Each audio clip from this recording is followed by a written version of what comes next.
Thanks to my big night out last week, the EU gave me food for thought. After he told me about the wads of cash he gives out to worthy projects across the southwest, I got to thinking, how come I don't know about this? I decided I want to visit some of these projects that have benefited from EU funding in order to find out whether this has had an impact on the opinions of any of the young people involved. Do they know the EU has provided the funding? Has it made them more aware of what the EU is all about? And does knowing any of this information have an impact on their sense of European citizenship? I've lined up 3 projects for us to go and visit, so let's find out, shall we?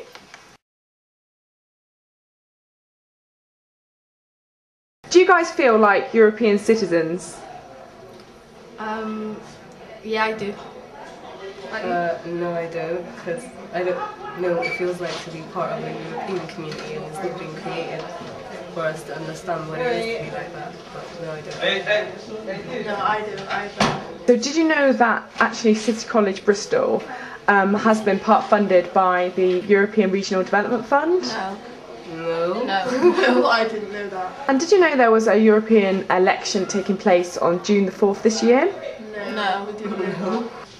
You don't hear about things like that. You don't hear that like we have a connection with the rest of Europe. It's like also geographically as well. We're like on a little corner, and it's not something you're aware of. The next election after this one will be in 5 years' time, so you'll be old enough to vote. Do you think that you'll be voting then?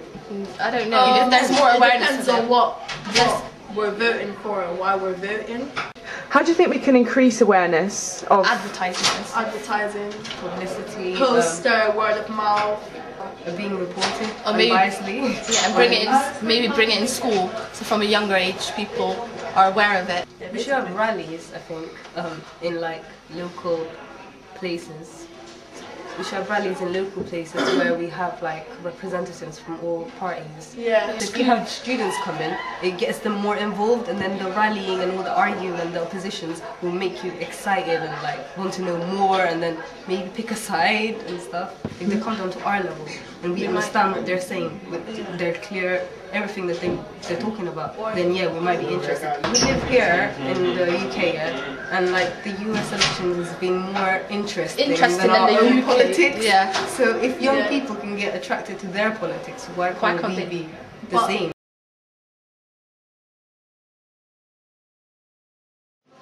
I'm Charlotte Ryle, and I'm 27 and I'm the creative designer at County Confectionery in St Ives. My name's Nikki Dives, I'm from Weybridge and I work for Quest Environmental Solutions. Did you know UCP received 37 million from the EU? I didn't know they received 37 million. I know as Cornwall, through Objective 1 in our convergence, we do get a fair amount of European funding. I knew it had its funding from the EU, but I wasn't sure on the actual figures. So yeah, that's fantastic. And do you think that the EU cares about local needs? I would hope so. With the funding that's just come through, it's certainly going to be a boost and shows that it's listening to what the area needs. Do you want me to be honest? What's your favourite flower? Sweet pea. If the EU was a flower, what flower would it be? Oh, probably have to be a bit like a big sunflower, I think. How do you think the EU could get from being a sunflower to a sweet pea for you? Probably by taking more interest in the regional differences rather than trying to keep everybody as this huge EU picture. We are individuals and each area is different and needs to be noted for its differences. So listening on the ground level rather than it being at higher level, to actually come in and see what's needed locally.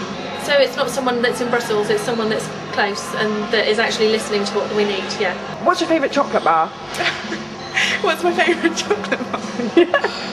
Favourite chocolate bar would probably have to be some Galaxy. Every girl likes a bit of Galaxy, don't I like the Galaxy. And if the EU was a chocolate bar, what chocolate bar do you think it would be?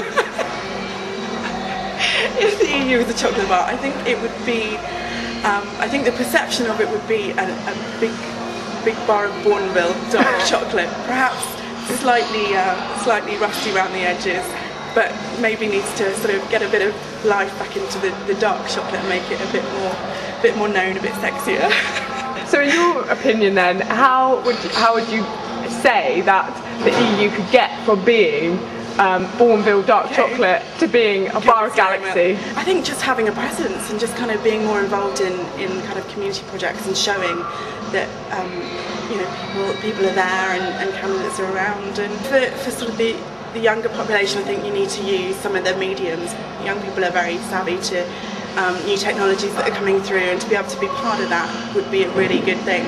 I think that would definitely be the way to kind of make it a bit more of a Galaxy rather than a Bourneville. Do you feel like a European citizen? To be honest with you, no, not that particularly. I still feel like I'm pure and British. Although we're part of the European Union, it feels like we're not connected with Europe. Maybe because we still use the pound coin, maybe we have still a whole host of British values rather than a European constitution altogether. I don't know. What do you think? Yeah, I think we are, because we get roped into everything. Anything that Europe does, you know, we blamed for it. Or we whistle to their tune. Exactly. Did you know there is a European election taking place on June the 4th, 2009? No, I wasn't aware of that until now. Because this is the first time I've heard of it, I could have missed that vote completely. Wasn't well publicised, was it? Wasn't well publicised, yeah. How would you like to be informed about this? Newsletters and leaflets would be the best informative points for me. I don't think young people will look for the post or leaflets. I reckon social networking, or you know, young people watch quite a lot of television. I think having an advert or something like that on the television. What needs to be done to inspire young people to vote? I don't know. Maybe something that would, you know, affect their community in a positive way. Yeah. If they said that they were going to change something that they thought, you know, I think that's a good idea. You know, I'll vote for them. They might make a change. Give out the word on Facebook or other places to these young people and make it clearer. Cut out all the jargon as well, because no one understands that. Not even most professional people. You know, just cut the crap out. What I would recommend is that you should give them stories about what these politicians do and how they would want to change certain parts of their European community. What do they do? How they go about doing it? Will they do it good? And that these are things that could help the young people understand better. I think that, you know, people need to understand the differences between them and understand like how they're going to affect their, like how their vote is going to affect, you know, their community kind of thing. Like if they vote for the wrong person, if they vote for the wrong group by lack of understanding, then I think that, you know, they're going to be like regretting what's happening to their country now.